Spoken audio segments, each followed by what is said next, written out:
émission qui revient sur 50 ans de pop et de geek culture. Aujourd'hui, un programme très chargé, vous le savez, on va vous faire découvrir de nombreuses choses, découvrir ou redécouvrir. Mais en attendant, laissez-moi vous présenter la team de choc qui m'entoure aujourd'hui autour de cette jolie table. Il se prend pour le sosie de Johnny Hallyday, Monsieur Rurik Salé, notre expert cinéma. Il se prend pour le sosie de Robert De Niro, notre expert série télé, et Joe Hume. Elle se prend pour le sosie de Mimi Mati, Carole Quintet, notre experte manga. Très dur à imiter Mimi Mati. Pour nous accompagner pendant 1 heure, celui qui va partager nos délires, Monsieur Sylvain Goldberg. Je suis très content de l'accueillir. Mais viens Sylvain, rapproche-toi mon ami. Parce que, voilà, on se fait un petit bisou. Hop, on met la langue. Non, on va pas mettre la langue. Sylvain, sans qui je ne serai pas là aujourd'hui, mais ça je vous le raconterai un petit peu plus tard. Tout de suite le sommaire et nous on se téléporte en plateau. Aujourd'hui, vous découvrirez ou redécouvrirez le film de Stephen King, Maximum Overdrive, une enquête sur le jeu, que dis-je, les jeux Warhammer, un nouveau cosplay disséqué par la charmante Yumi, un dictionnaire consacré au mème, la série télé préférée de notre ministre de l'Intérieur Arnold et Willy, un focus sur les Japonais et le shopping par RL, un retour sur le manga Fruit Basket avec une Carole Quintet en folie, et pour finir, The Shopping List. Sylvain, qui est notre invité aujourd'hui, j'aurais pas fait de carrière, si on peut appeler ça carrière, je le précise, sans lui, puisque c'est peut-être le plus grand producteur ciné et télé en Belgique. Je n'ai pas peur de le dire. C'est très gentil. Avec à ton actif quand même la série Largo Winch, Clo-Clo, Boule et Bill, la série Métal Hurlant, je crois aussi. Ou pas? Non, on n'a pas fait des câlins. On a fait un film qui s'appelle Dead Man Talking. Qui est très bon. Avec Patrick Ridremont et François Berléand, qui est un petit film dont il faudrait qu'on reparle peut-être ici, parce que c'est un super film. Voilà, avec Sylvain, du coup, on va parler un peu belgitude et aussi voilà, la difficulté aujourd'hui de produire peut-être des films un peu alternatifs. Comme toi seul, nous les vend. Je suis alternatif, effectivement. Sylvain, pour te dire, chaque chroniqueur, tu vas devoir les subir pendant 6 minutes. Ils ont 6 minutes de chronique pour te convaincre. À la fin de l'émission, il faudra que tu donnes ton vote à celui qui t'a le plus convaincu. Je vous rappelle aussi que vous pouvez participer sur les réseaux sociaux grâce au hashtag le plus long du monde, le hashtag plus ou moins geek. C'est moi qui l'ai inventé, il est fort. Allez, tout de suite, Rurik pour la rubrique cinéma. Alors une fois et coutume, j'ai choisi de vous parler d'un mauvais film. Et ça c'est quand même extraordinaire. Alors excuse-moi, mais j'ai vu sur internet que apparemment tu en parles souvent de mauvais films. Oui, c'est ça, j'adore les mauvais films parce qu'on peut en rire, il y a plein de choses à dire. Les bons films c'est pas marrant, faut respecter un petit peu. Donc là on ne va pas respecter du tout. Alors action, on voit un mec dans le noir. My name is Stephen King. I've written several motion pictures, but I want to tell you about a movie called Maximum Overdrive, which is the first one I've directed. Wow!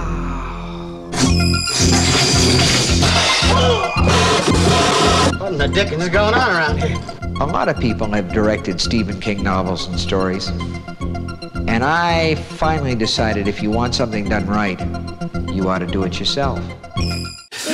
Stéphane nous explique dans cette vidéo, il nous dit, voilà, je pense que la meilleure manière de faire les choses bien, c'est de les faire soi-même. Donc, après tous ces films adaptés par des tocards comme Stanley Kubrick, je vais adapter moi-même mes écrits. Je suis un réalisateur maintenant, je m'appelle Stéphane Roy. Et donc, il a réalisé Maximum Overdrive, son seul film à ce jour, et on comprend pourquoi, bien sûr. Quand on regarde le film, parce que c'est quand même un peu nul, c'est chiant. Stephen King, en plus, a choisi, je sais plus si c'est un roman, une nouvelle, peu importe, mais assez inintéressante qu'il a écrite lui-même, avec une histoire de machine qui se révolte à l'échelle de la planète parce qu'il y a une comète qui passe, un peu comme dans Dead Shadows. Donc ça commence par la première scène, c'est lui-même qui va retirer de l'argent et le distributeur l'insulte. Et tu dis, ouais, super, ça peut être rigolo, les machines qui se rebellent, sauf qu'au bout d'un moment, ça se passe quasiment que dans une station-service, et il y a quasiment que des camions qui roulent tout seuls. Et tu fais, putain, mais... ouais, c'est quasiment à huis clos, même si c'est à ciel ouvert, tu vois, ça reste dans un endroit, un périmètre très défini, et tu te dis, mais il n'y a rien à raconter dans cette histoire. Et ça tombe bien, le film le fait très bien, il raconte rien. C'est l'histoire de Emilio Estevez, connu pour être le frère de Charlie Sheen, bien sûr, Estevez étant leur vrai nom de famille, et qui est un petit peu un repris de justice, qui bosse dans une station-service, etc., et qui va donc se retrouver coincé avec son patron qui déteste, etc. Là où c'est marrant, c'est que Stephen King choisit que des sales gueules, des bouseux, des mecs qui ont des têtes un peu étranges. Ça, c'est assez marrant. Mais ça fait pas peur. Tu retrouves des cadavres un peu partout, mais tu sais pas comment ils sont morts, vraiment. Tu comprends que les camions écrasent les gens, mais quand tu vois des cadavres dans la forêt, forêt ou des trucs, tu sais pas ce qui les a tués. Il n'y a pas de menace. C'est vrai qu'en fait, tu as pourri mes souvenirs. Pour moi, c'était un grand film. Pour moi, c'était un truc où, à l'époque, je me dis, ah, c'est génial, machin. Non, c'est pas elle. Non, ça reste assez cruel. Alors, le truc marrant, c'est que Stephen King est un grand fan de la CDC, grand fan de la CDC, à tel point qu'il me semble qu'il y a quelques dizaines d'années, il avait racheté une chaîne de radio locale chez lui pour qu'elle ne passe que du ACDC, pour être sûr à n'importe quel moment de la journée d'allumer sa série. Ah, il est bon, le mec. Tu vois, ça c'est les loisirs des riches. Je m'écoute très bien un petit ACDC, j'allume ma radio. Du coup, il a demandé à ACDC de faire la BO du film, et c'est la première et seule fois qu'ACDC a fait vraiment la BO, c'est-à-dire que les chansons et les instrumentaux un peu bluesy du film sont faits par ACDC, donc ça c'est quand même le côté... Oui, parce que pour Iron Man 2, c'est Les Esbrouf en fait, ils ont fait une chanson pour le générique, et puis non, ils ont rien fait, c'est que de la chanson originale. Rien.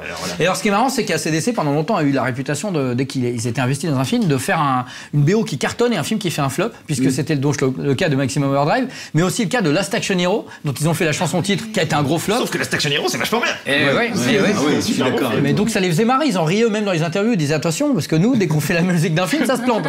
Et bon, à part jusqu'à Iron Man effectivement. Donc voilà, c'est un peu mais près. Là il y avait moins de chances que ça se vautre quand même. Puis ils ont pas fait de chanson originale, c'est peut-être pour ça que ça a marché. Mais quoi qu'il en soit, C'est la malédiction ACDC. C'est ça. quoi qu'il en soit, enfin vraiment c'est un film très chiant qui n'est pas sans rappeler The Mist, qui est un petit peu le même délire. Qui est très très bon et que j'ai regardé d'ailleurs Mist, c'est avant-hier très, très bien. Mais oui, en Blu-ray. parce que ce que tu racontes, le pitch de Maximum Overdrive, c'est exactement le pitch d'un Stephen King pur jus. Et surtout, on retrouve comme dans The Mist l'espèce de sous-texte un petit peu on va dévaster la Terre et on va garder une poignée de gens qui vont en fait être le renouveau de la Terre. De toute façon, par principe, Stephen King de toute façon écrit toujours ses histoires, elles sont toujours situées dans le Maine, donc par principe il se passe toujours des trucs. Under the Dome, c'est le même principe. C'est toujours très local, très provincial, très campagnard dans le bon sens du terme, c'est-à-dire que ça... Voilà, il va chercher des vrais gens. Et vraiment, Stephen King, qui est quand même pas bête, s'est dit, bon, c'est pas mon truc, donc je vais arrêter là. Il aurait pu, sur son nom, à mon avis, remonter d'autres... Rappelons quand même que le mec a craché quand même sur Stanley Kubrick en disant que c'était un petit réalisateur de merde qui n'avait pas réussi à adapter son roman. Et oui. Et je pense que c'est parce que Kubrick avait pris beaucoup de liberté et que ça avait agacé Stephen King, qui est quand même un auteur avec un certain ego, ce qui est justifié aussi, donc c'était la rencontre de deux égos. Je pense que c'est pour ça, quoi. Fin des 6 minutes, Rurik. C'est pas mal. Et donc à la fin de l'émission, tu devras décider si tu sais quoi, bien persuadé de ne pas aller voir ce film. D'accord, je réserve. Oui, j'ai une petite dernière question quand même. Avant, il y a une bonne raison de le voir le film ou pas du tout en fait? Écoute, c'est une curiosité. À la fois pour la musique d'ACDC, il y a 2-3 scènes un peu rigolotes qui sont mal foutues, mais c'est marrant de voir quand même la seule réalisation d'un mec comme Stephen King, de voir ce qu'il a pu donner. Je pense ça un peu comme si François Hollande avait fait un film de boule. T'as envie de le voir, même s'il n'est pas érotique. Tout à fait d'accord. Voilà. D'ailleurs, les images seront juste après. D'ailleurs, François Hollande n'est pas dans la rubrique de Yumi, mais Yumi accueille un nouveau cosplayer. On se retrouve juste après pour la suite de nos discussions en plateau.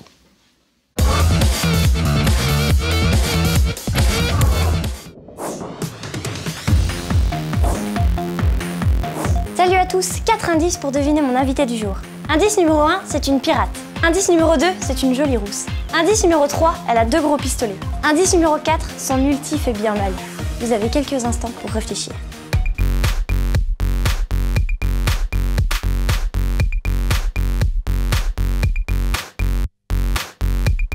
Il est temps pour moi d'accueillir mon invité du jour.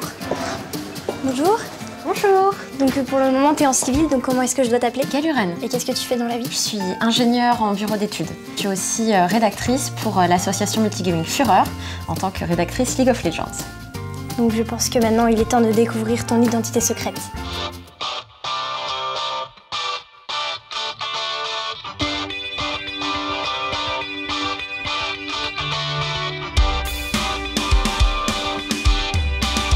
Donc déjà, pourquoi Miss Fortune? Parce que avant d'être une cosplayeuse, je suis une grosse fan de jeux vidéo. Et donc j'ai accroché dès sa sortie au départ un petit jeu qui s'appelait League of Legends. Et puis il a pris de plus en plus d'ampleur. Et depuis, j'adore faire des cosplays de ce jeu vidéo en particulier. Miss Fortune, c'est mon personnage préféré dans le jeu. Donc en fait, tu as plusieurs parties. Il y a une partie donc avec du faux cuir, c'est ça? En bas? Oui, c'est du simili-cuir. C'est en fait un pantalon que j'ai customisé. Alors là, ce sont des œillets. Et ici, c'est de la lanière de simili-cuir aussi. Les bottes, c'est pareil, j'ai pris des bottes qui existaient déjà. Et ensuite, je leur ai rajouté un rabat en simili-peau. Donc à peu près de la même couleur que la botte de base. Puis ensuite, je l'ai décoré avec de la craie à mousse. D'accord. Après, il y a la ceinture. Alors la ceinture, c'est du cuir d'ameublement. C'est peint à l'acrylique. Donc le problème par contre avec souvent les acryliques métallisés, c'est pas très couvrant. Et malheureusement, il faut repasser couche sur couche pour que ça se voit. Après, il y a donc la partie du haut que tu as fait avec un patron ou pas? Ah non, ça j'y ai été complètement à l'aveugle en fait. Je ne suis pas très douée pour coudre. Donc au final, j'ai fait des tests. Après, il y a les manchettes. Alors, les manchettes, en fait, c'est le même tissu que le haut, c'est-à-dire c'est du jersey de coton. C'est un tissu qui tombe quand même pas mal, qui est assez lourd en lui-même. Donc après, le chapeau, j'imagine que c'est de la craie à mousse aussi pour les décorations? Alors, c'est tout à fait ça. Donc, c'est de la craie à mousse qui est collée sur de la feutrine. Et donc, c'était mon tout premier chapeau. Donc, j'ai dû m'y prendre à 4 fois avant d'avoir la bonne forme. Et en fait, ce que j'ai fait pour assurer la solidité, c'est que j'ai mis le dernier patron de mon chapeau, qui est en Bristol, dans le chapeau définitif. On va passer aux armes peut-être. Donc comment t'as fait les armes? Alors, elles sont décomposées basiquement en 2 parties. La première partie, c'est la crosse. Je l'ai fait en médium 6 mm pour que ce soit plus facile à découper. Et ensuite, j'en ai fait 3 épaisseurs que j'ai clouées les unes aux autres. Donc j'ai découpé aussi la gâchette avec. À partir de ça, j'ai glissé un tuyau de PVC dans les planches que j'ai clouées. Ensuite, au bout, on a un entonnoir de cuisine. Et ensuite, dessus, il y a 1,5 litre de mousse expansive. Après avoir peint la base en marron et à lui avoir passé une couche de vernis dessus, j'ai fait les patrons en fait sur l'arme. Pour les décors en craie à mousse. J'ai collé ensuite le tout à la colle néoprène. Ensuite, recouche de vernis dessus. Donc je pense qu'il est temps de passer à l'astuce du cosplayer.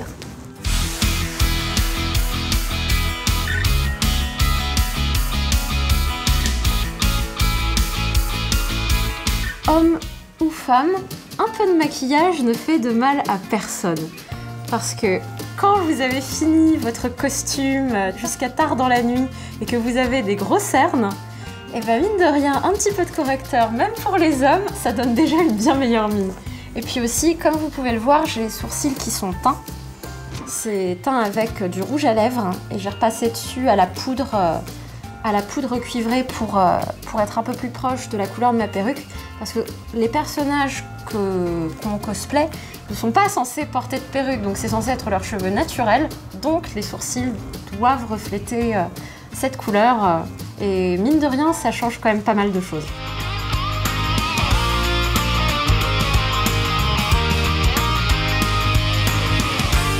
Miss Fortune, c'est 200 heures de travail, 1,5 litre de mousse expansive, 2 litres de colle et un chéri bricoleur. Coupé!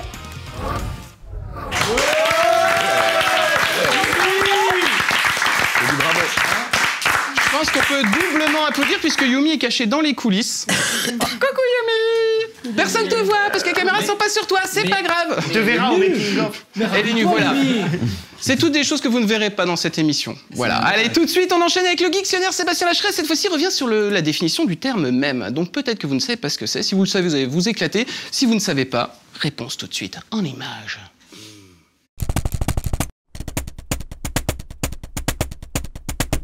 Balançoire et bienvenue dans ce Geektionnaire consacré au mème. Au même quoi? Tu sors. Oh, même. Tu sors.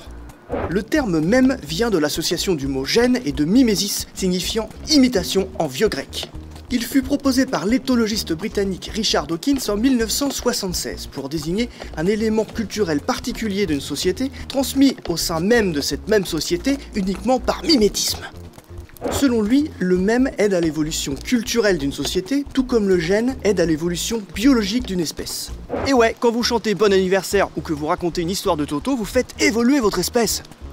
Merci Toto. Voilà pour la partie chiante. Maintenant, ce qui nous concerne, c'est son application au sein d'Internet. Tout le monde a en tête des exemples de mèmes Internet largement diffusés sur les réseaux sociaux. Des Rage Comics en passant par le Harlem Shake, le Halo quoi, le Pédobir, etc., etc. Sur Internet, le partage d'un mème a plusieurs utilités. Consolider ses liens virtuels. Kikoulel, ma besta, je te mets un LOL 4 sur ton mur. Ah non, mais nique-toi avec tes chatons pourris, on se connaît même pas. à renforcer une idée déjà largement répandue, Oh, chauvé comme elle a défoncé la bagnole. Encore une blonde. à se revendiquer d'un courant particulier, Comme 16 000 personnes signaient la pétition pour que David garde son slip jusqu'à la fin de l'émission. Ah oui, c'est insupportable. parfois, le temps qu'il fasse le tour du monde, on retrouve d'une année sur l'autre le même s'il est périmé. Le mème est également utilisé à des fins marketing, en utilisant son principe de viralité, que ce soit pour des couches, pour une assurance ou pour promouvoir l'équitation. Aujourd'hui, vous pouvez créer votre propre mème grâce à des générateurs en ligne. Vous choisissez une photo bien pourrave, vous tapez un texte avec plein de fautes d'orthographe, et paf! Rien. Ouh. Et voilà, maintenant que vous vous savez entourer de mèmes, amusez-vous à les compter. Ou pas. Bon anniversaire et au prochain dictionnaire. Sylvain, Ouais. c'est maintenant au tour de Joe d'essayer de te convaincre. Parfait. Joe, Mais vous suivez un peu c'est à toi quand même. Non, je disais que j'applaudissais à Mais l'envers. il applaudit bizarre. Hein. Plutôt que de faire comme ça, Au lieu j'ai de faire décidé ça, de il faire fait comme ça. ça. Ok, je pense que la chronique de Joe sera plus intéressante.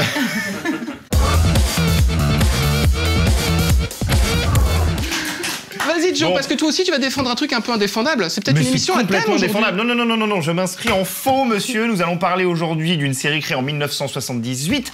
8 saisons quand même, donc on peut pas dire que c'est un flop. Diffusée sur la chaîne NBC, puis ensuite sur la chaine ABC. Il s'agit d'Arnold et Willy. On regarde tout de suite le générique.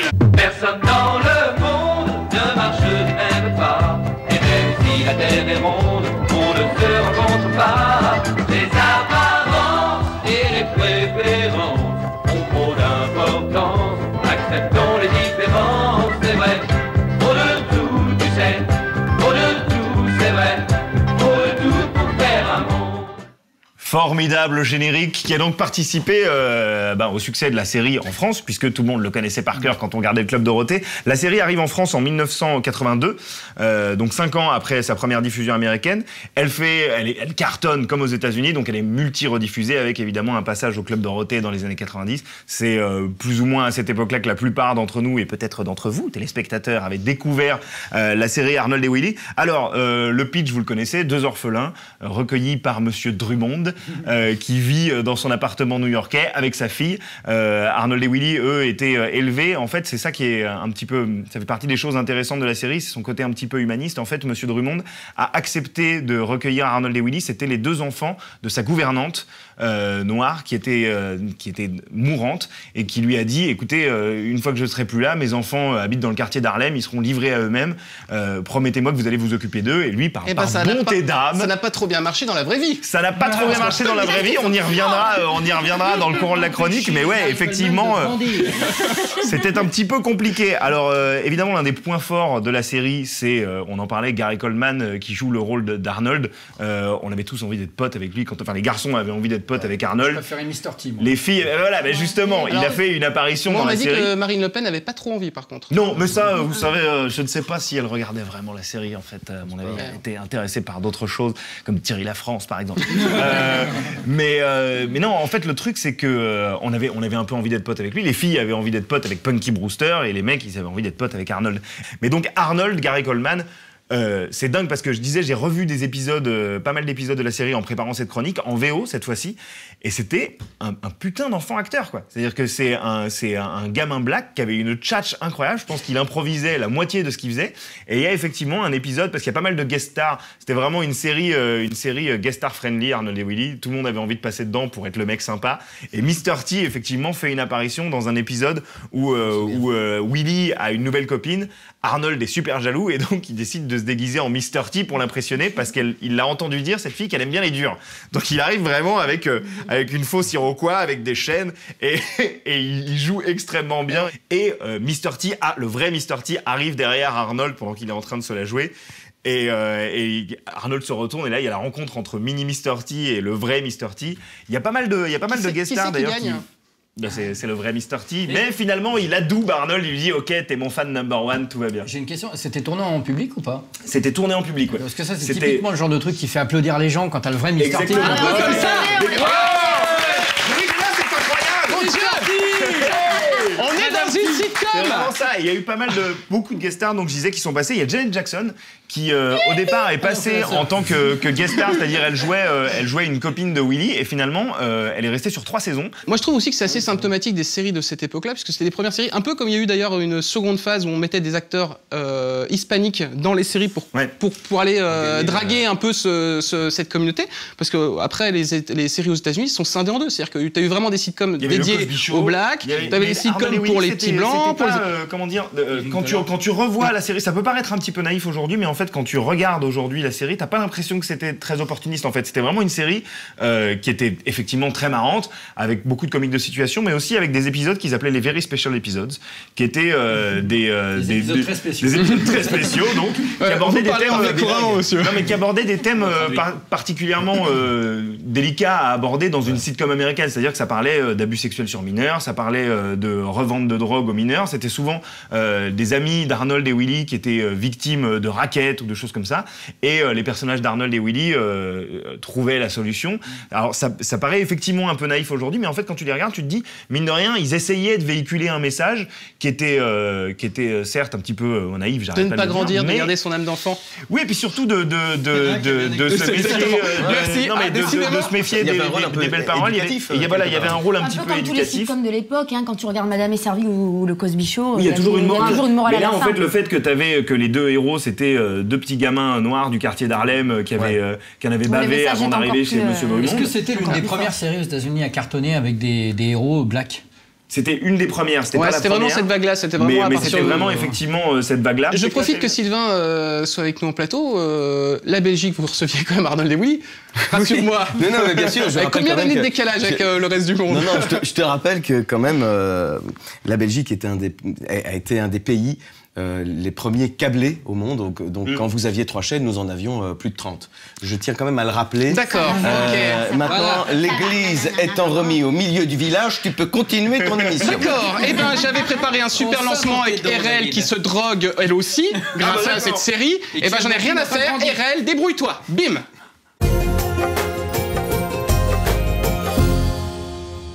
Alors les petits otaku de merde, vous avez lu 3 mangas et vous pensez tout connaître sur la culture japonaise? Vous vous foutez de ma gueule? Vous voulez ma pipe dans le cul? Mais moi je vais vous apprendre la vie, moi, c'est à cause de vous qu'il y a des préjugés à la con comme celui-là. Au Japon, la vie est chère.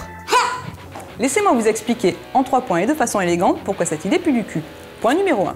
Si vous voulez faire du shopping au Japon, vous avez intérêt à savoir où vous voulez aller. En effet, les magasins s'étalent sur plusieurs étages, parfois en souterrain, il faut prendre l'ascenseur, l'escalator, c'est très compliqué. Par exemple, à Osaka, je cherchais le bureau de poste ouvert 24h/24. Il m'a fallu plus d'une demi-heure à travers les réseaux souterrains pour finir par le trouver. Juste pour acheter un timbre, c'est un petit peu lourd. Point numéro 2. Ce qui est vraiment génial au Japon, c'est les Yakoen Shop. En gros, tout à 100 yens, tout à 1 euro, quoi. Rien à voir avec les tout à 10 francs en France, on trouve vraiment de la qualité. On trouve des gommes, des cahiers de kanji, des trucs pour la maison, un petit dessous de verre, des baguettes ou des petits sacs trop mignons.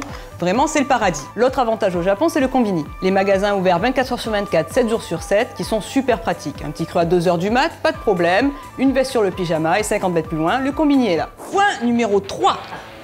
Un autre bon point pour le Japon, c'est la supérette. Il y a une excellente gestion des plats préparés. Ils sont forcément du jour, puisqu'à la fin de la journée, tout est à moins 50% et disparaît avant la fermeture. Par contre, pour faire ses courses, c'est un peu compliqué. Il y a un commando de grand-mère à peu près toute la journée. Au début, je pensais que c'était 10-11 heures, l'ouverture, tout était bloqué. Mais finalement, elles sont là en permanence à bloquer les allées. On peut pas faire ses courses. Elles font chier ces mamies.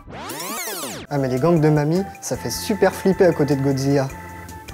Bravo, il fait des progrès. Et toi, si t'as toujours pas compris chez toi? Mais je viens et je te démonte les yeux à la petite cuillère. Au revoir.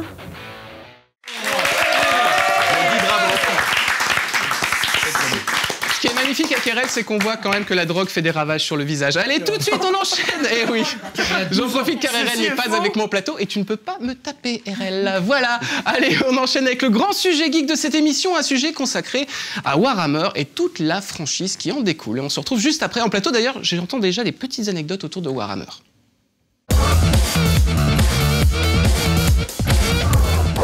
Chez Plus ou Moins Geek, nous sommes pour la paix dans le monde. Mais si éventuellement ça peut fighter dans des univers parallèles, c'est bon aussi.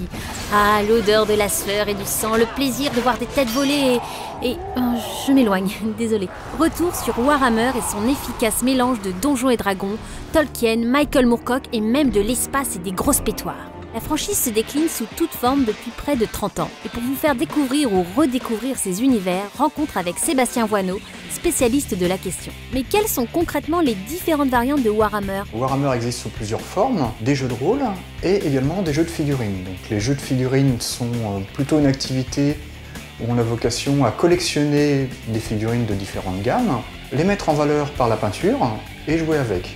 Parle-nous de la version jeu de rôle. En fait, à l'origine, les figurines Warhammer étaient utilisées pour le jeu de rôle Donjons et Dragons. Et après, s'est développé vers le début des années 80 véritablement le jeu de figurines Warhammer, qui a donné au milieu des années 80 le jeu de rôle Warhammer. Donc en fait, tout ça c'est un peu lié, mais véritablement Warhammer c'est avant tout un jeu de figurines. Quelle est l'histoire de Warhammer? Il y a deux univers dans Warhammer.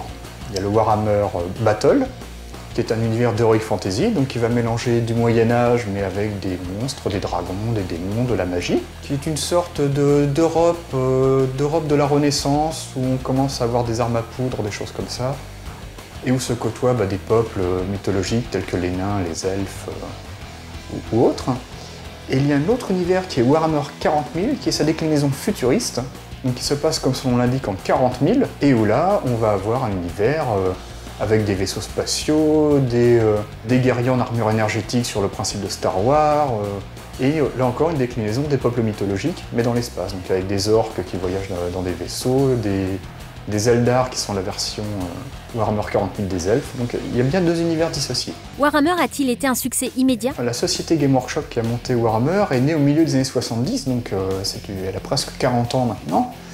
Et il y a eu plusieurs étapes en fait, ça s'est pas fait d'un coup. La première grande aventure Game Workshop, ça a été au début des années 80, la sortie de Warhammer Battle et des figurines. Alors deuxième phase d'extension, on arrive au début des années 90, entre 91 et 93, où là il y a un nouveau venu qui arrive, qui s'appelle Brian Hansel, qui va développer là encore le jeu un petit peu tout azimut, qui va commencer à avoir une politique un peu plus généraliste. Et puis la troisième grande phase, alors là c'est le début des années 2000, Game Workshop acquiert la licence Seigneur des Anneaux du film de Peter Jackson, et Game Workshop va être complètement tiré vers le haut par le succès du film. Comment se joue Warhammer?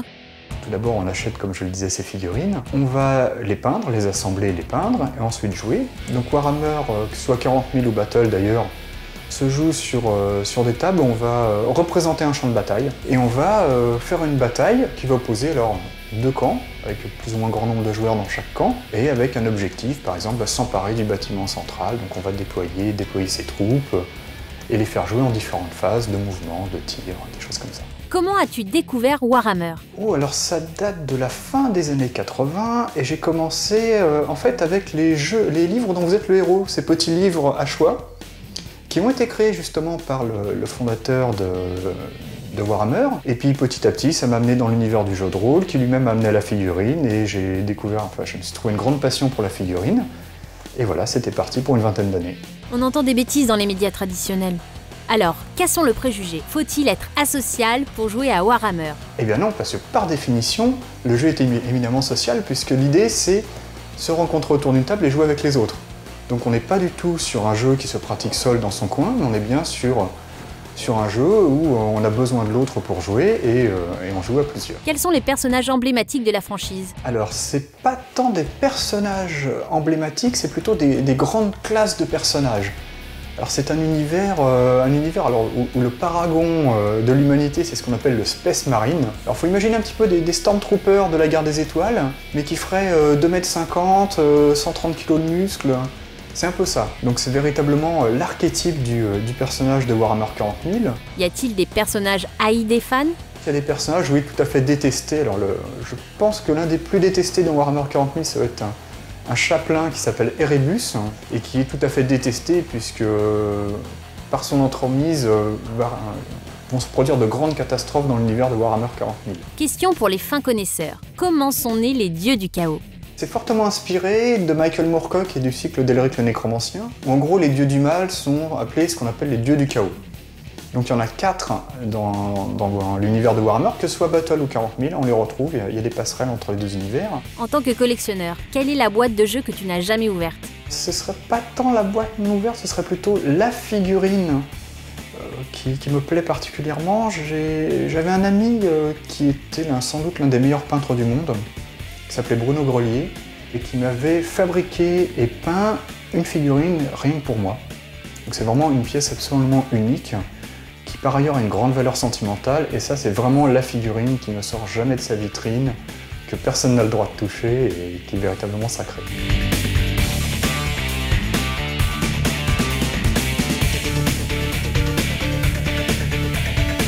Alors si vous connaissez déjà, vous êtes peut-être en train de vous jeter sur votre table de jeu.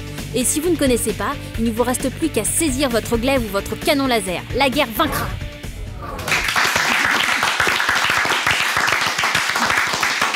Carole, tu vas avoir à peu près 1 minute pour trouver une anecdote sur Warhammer, puisque Joe en a une et Rurik en a une. Et Sylvain cogite. Aucune anecdote. Ok. Ce genre de choses, je déteste les jeux de plateau. Il reste 50 secondes. Joe, toi, t'es un grand joueur de Warhammer. J'ai pas vraiment d'anecdote, si ce n'est que... Oh non. Non, mais ce que je veux dire, c'est que... Au revoir, messieurs, dames, je quitte ce plateau. Adieu, adieu. C'est Kermit. Mais non, c'est pas possible. Non, alors, reprenons. Reprenons, c'est pas que j'ai pas d'anecdote. Mais pour cette méchanceté, tu vas être obligé de porter mes superbes chaussons Jacques Chirac. Ça tombe bien, moi je trouve... Ça t'apprendra à être méchant avec le présentateur. Je dois les porter aux mains, bien entendu. Voilà. Très bien. Alors, écoutez, non, ce que je voulais dire, c'est que je suis fan de Warhammer 40 000. J'ai pas d'anecdote spéciale, c'est juste que j'ai toujours été un gros geek de jeux de plateau depuis mon adolescence, que j'ai encore eu en cadeau un jeu de plateau à Noël qui s'appelle Zombicide, dont j'aimerais bien vous parler parce que c'est vachement bien. Et Warhammer 40 000, ouais, le problème c'est que voilà, j'en parlais avec un pote récemment, c'est qu'à l'époque, c'était c'était un gouffre financier vraiment de jouer à Warhammer 40 000, acheter les figurines et tout ça, c'était problématique quand t'étais adolescent. Quand t'étais adolescent, t'avais plein de temps pour les peindre et les acheter, mais t'avais pas le budget. Et aujourd'hui, t'as le budget, mais j'ai plus de temps. Donc voilà, c'est un peu compliqué. Par contre, enchaînons un petit peu, on va parler un petit peu déjà de ton beau pays. La Belgique. Ouais. Aujourd'hui, ce qu'on ne sait pas forcément, c'est que la Belgique est un gros financeur quand même du cinéma français. Oui, la Belgique a déployé un outil de financement qui s'appelle le Tax Shelter et qui permet à la Belgique de coproduire pas mal de films et d'apporter du financement belge à pas mal de films français en l'occurrence, puisque on a la communauté de la langue évidemment. Et donc voilà, il y a pas mal de films qui se tournent en partie en Belgique ou avec des techniciens belges. On fait rayonner nos talents belges au travers de coproduction et de création française également. Donc c'est très bien de pouvoir mélanger les deux. On reparlera un petit peu plus tard du coup des productions en elles-mêmes. Bien sûr. Mais toi, tes références, est-ce que tu as baigné justement dans cette culture qu'on représente un petit peu, pop culture, geek culture? Est-ce que je suis un enfant des années, je suis un ado des années 80, donc oui. Parlez-moi de sur Wikipédia, on me dit un enfant des années 50. Comme quoi, tu vois, en Belgique, on fait pas notre âge. Allez, d'autres qui ont passé leur vie devant la télévision, ils ont même réussi à faire un métier, c'est la team du jour du grenier, Fred et Seb, qui aujourd'hui reviennent sur les minicums, et on se retrouve forcément pas après.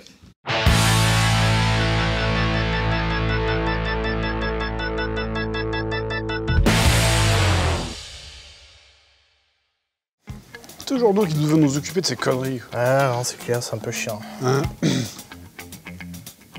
Quoi? Bah, tu sors pas le matos? Ben non, y a pas de matos, c'est mon linge dedans.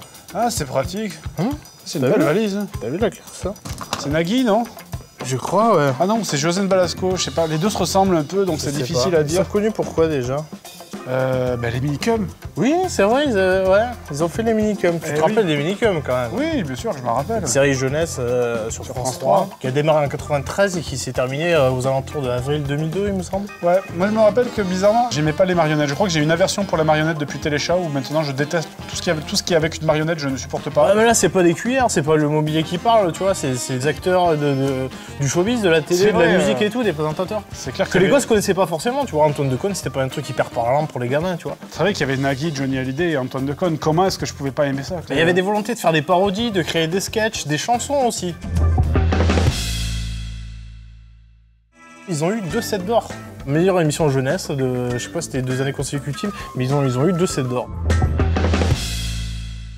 Si tu regardes la liste des dessins animés qui ont été diffusés sur la période Minicum, on retrouve des dessins animés les plus cultes, dont les Tortues Ninja. Oui, il y a des très bons dessins animés, effectivement, je me souviens, mais c'est vrai que les interludes, j'avais envie que ça passe vite.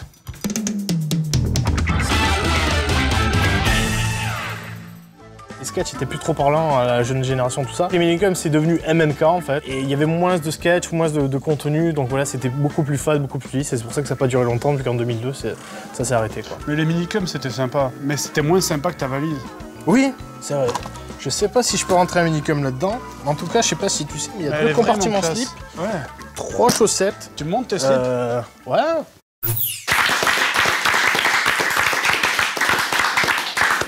Rurik, donc tu as regardé les 400 000 épisodes des Minicums, tu les as en DVD, tu les as ripés, tu les mets en ligne. Déjà sur internet, je les prenais sur Emule à l'époque, c'était génial, non, j'ai toujours trouvé ça minable. Voilà. Mignon minable. Mignon minable, allez. Minable. Comme ça, tout le monde est content. C'est voilà. mignon minable. Elle est juste mignonne mais pas minable, c'est Carole, allez tout de suite, rubrique manga. Oh, joli. C'est le moment de ma chronique. Alors moi, je vais vous parler d'un dessin animé, d'un animé et d'un manga qui s'appelle Fruit Basket, qui a eu énormément de succès, mais je vous propose tout de suite de voir.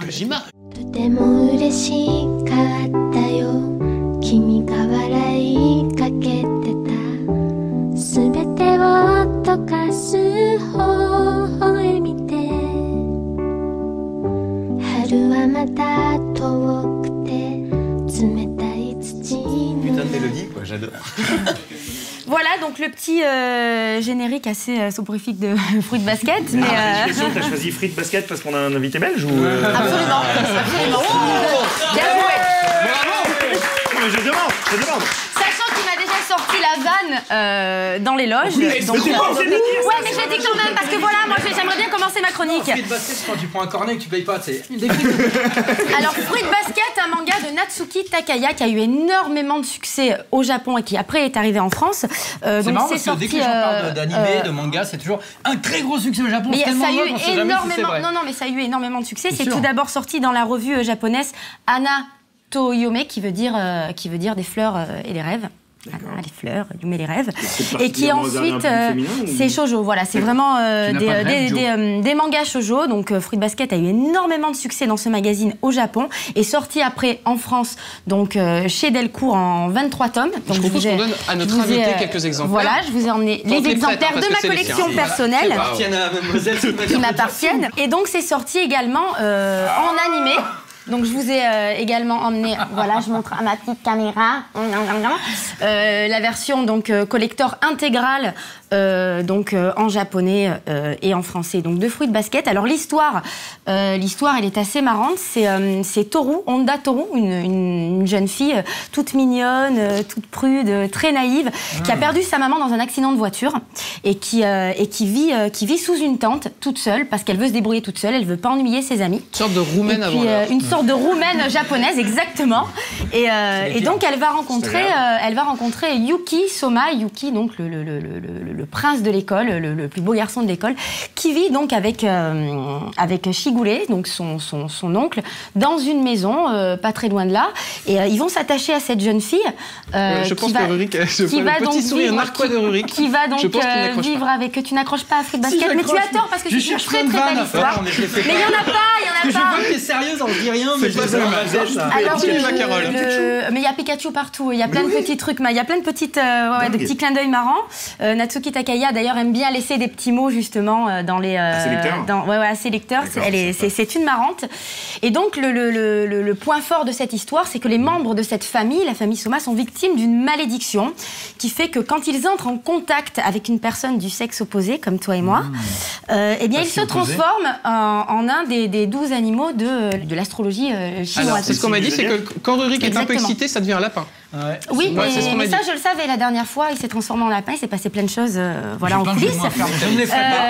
Et donc voilà, donc la famille Soma est victime de cette malédiction et Toru va s'en rendre compte très vite. Grâce à sa naïveté, sa fraîcheur et sa gentillesse, elle va aider les membres de cette famille à aller mieux parce qu'ils sont tous complètement déchirés, torturés à cause de cette malédiction, notamment Kyo, donc on le voit sur si vous pouvez montrer, parce que du coup je n'ai pas le bras assez long.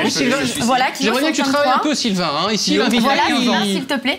Bien Kyo sûr. qui n'a pas 15 ans, mais en tout cas qui est victime, lui, de la malédiction donc du chat. Donc qui ne fait pas partie, normalement, des signes astrologiques. Kyo, 15 ans. Voilà. Tout à fait, tu as tout lu. Ouais, c'est bien, bravo.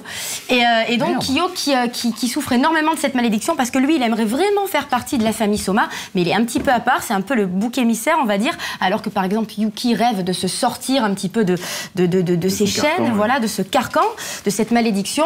Et Toru va se rapprocher énormément donc de Yuki. Moi, et j'ai Kyo. justement une question sur tout ce qui est littérature de filles. Est-ce qu'au Japon, les garçons le lisent aussi de manière assez décomplexée Absolument. Ça a eu beaucoup de succès auprès des filles et des garçons, même si c'est un shoujo. Il y a plein d'histoires d'amour et justement, elle va se rapprocher de Yuki et Kyo qui sont tous les deux très différents, qui se détestent.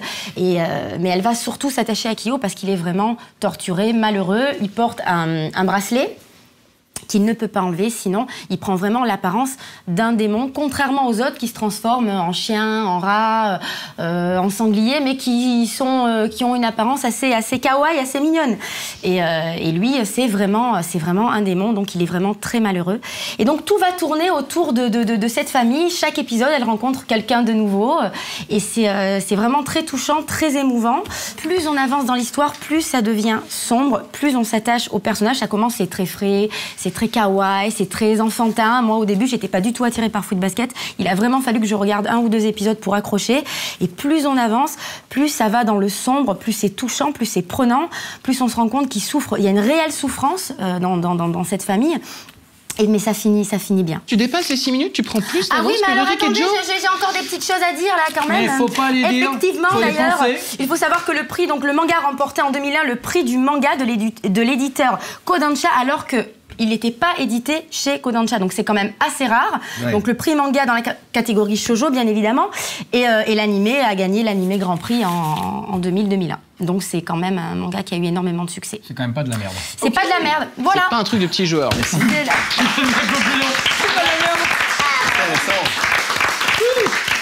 Sylvain, on va passer encore un petit peu de temps avec toi. On va te passer un peu au crible, tiens. Tout de suite, on s'intéresse à notre invité.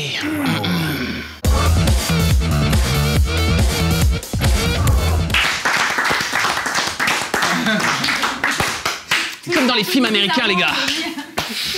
Tu sais pas. Ils applaudissent bizarre. Moi, je voulais t'interroger sur la Belgitude. En Belgique, vous avez quand même une bande de grands malades, que ce soit François Damiens, il y a Benoît Poelvoorde. Comment t'expliques un peu ces films borderline, ces personnalités hyper folles, peut-être moins consensuelles qu'on a en France? Écoute, je pense qu'on est le pays du surréalisme.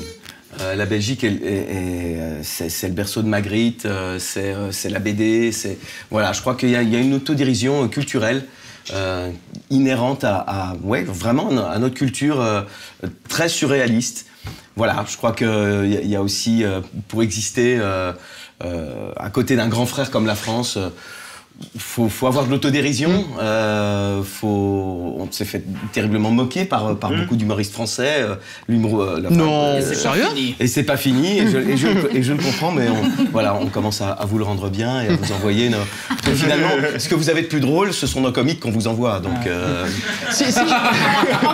attends, moi je confirme vraiment qu'à l'époque. One point pour la Belgique. Et la Belgique mène 1-0. Allez, à la grande époque de Benoît Poelvoorde, quand il faisait Monsieur Manhattan sur Canal+, pour moi, c'était le mec le plus marrant de la Terre entière. Mais je dirais même que peut-être la révélation du cinéma belge pour la France, c'est arrivé près de chez vous. C'est arrivé près de chez vous, c'est en 1992, 92 pour les plus incultes d'entre vous. On est au Festival de Cannes, je m'en souviens, j'étais là.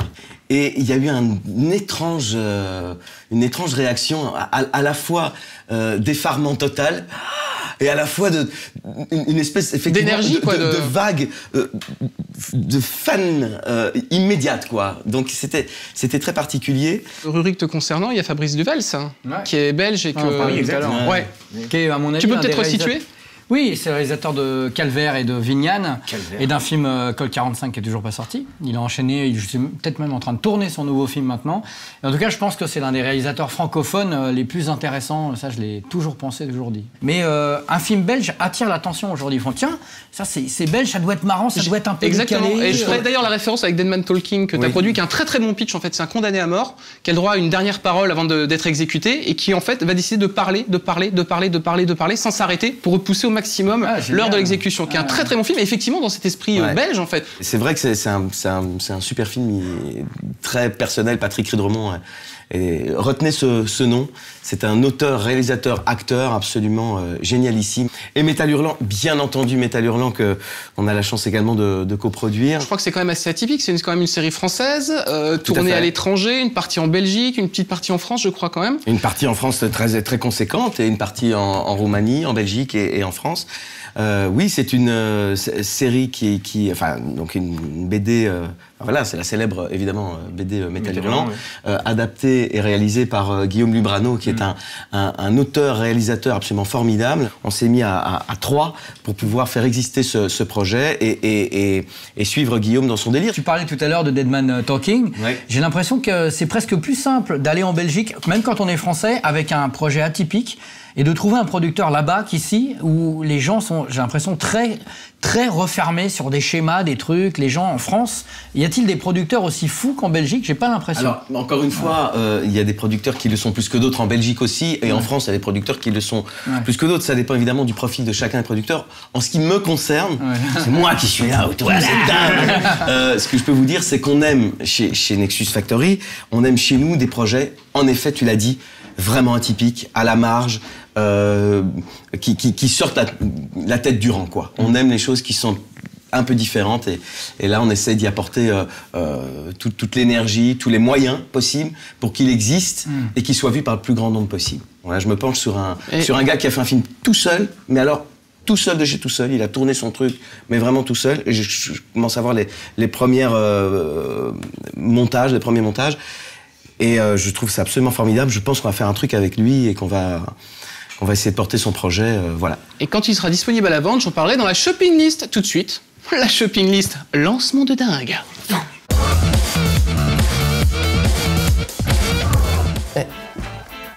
Attends, c'est moi ou c'est très mal cadré là? Dis donc toi, t'as pas été dire coucou au cadreur?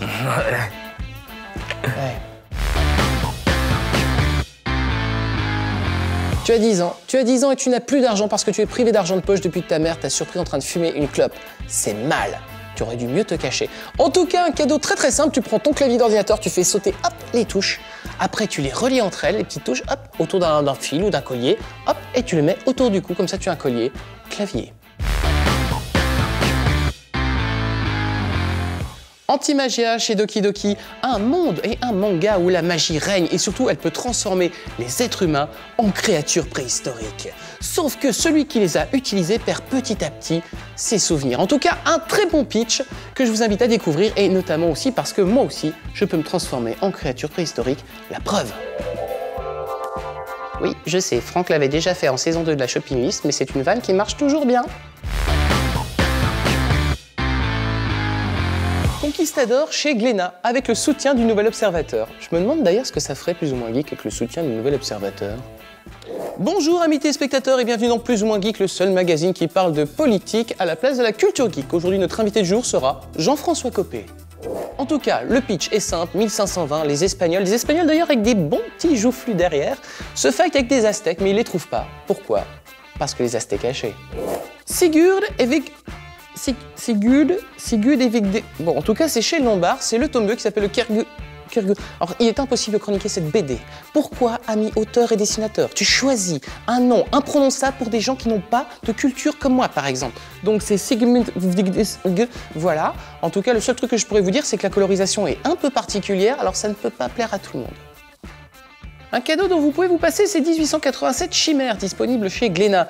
La couverture est belle, l'intérieur l'est beaucoup moins, et en tout cas, le pitch au départ était plutôt sympa. L'histoire d'une prostitute qui est dans un bordel, elle est là, you, you, et finalement, elle atterrit dans un établissement pénitentiaire. Mais honnêtement, regardez ce dessin, et vous allez me dire si vous trouvez ça excitant. C'est pas excitant, ça! Un bon petit conseil achat également, c'est Ultimate Spider-Man. En l'occurrence ici le tome 7 qui est bien sûr sorti chez Panini Comics et qui regroupe les Ultimate Spider-Man de 72 à 85, soit 2 récits complets dont Super Bouffon et Guerrier.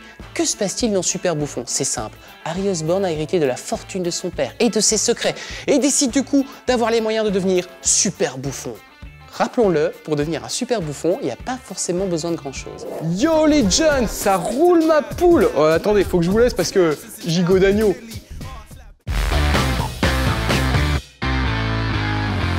Des fois, innocemment, tu vas chez ton marchand d'électroménager, comme ça tu marches, tu dis « Oh, j'ai envie d'acheter un frigo, un congélateur, une machine à laver ».